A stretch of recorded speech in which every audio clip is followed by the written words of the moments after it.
નમસ્કાર મિત્રો, આ પદયાત્રામાં સૌથી મોટી પીડા અને સૌથી મોટી વેદના હું તમને અત્યારે બતાવવા જઈ રહ્યો છું.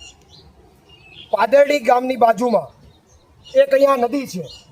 નદીમાં અહીંયાથી બ્રિજ હતો લોકોને અવર જવર કરવા માટેનો. 2 વર્ષ પહેલાં તૂટી ગયો. 2 વર્ષ પહેલાં અનેક રજૂઆતો કરી. 2 વર્ષ થઈ ગયા, હજી કોઈ બ્રિજને અહીંયા રિપેર કરવા માટે નથી આવતો. હું તમને લાઈવમાં પાછો આવી ત્યારે એ બ્રિજ બતાવીશ. લાઈવ ચાલુ રહેશે.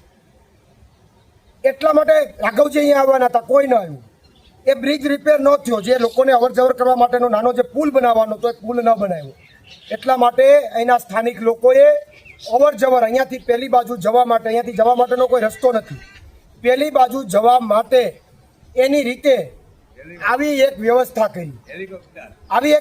કરી. બંને જાળવે એને આવા દોરડા બાંધ્યા અને આવા ટાયરથી એ પેલી બાજુ જાય છે.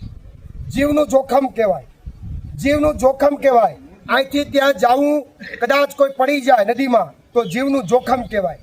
છેલ્લા 2 વર્ષથી લોકો આ રીતે આ નદીને ઓળંગે છે. આ રીતે આમાં બેસી અને ત્યાં જાય છે. તંત્રનું પેટમાં પાણી હલતું નથી. મહિલાઓ અહીંથી આ રીતે બેસીને ત્યાં જાય છે. મહિલાઓ, તંત્રનું પેટમાં પાણી હલતું નથી. ભાજપના નેતાઓના પેટમાં પાણી હલતું નથી.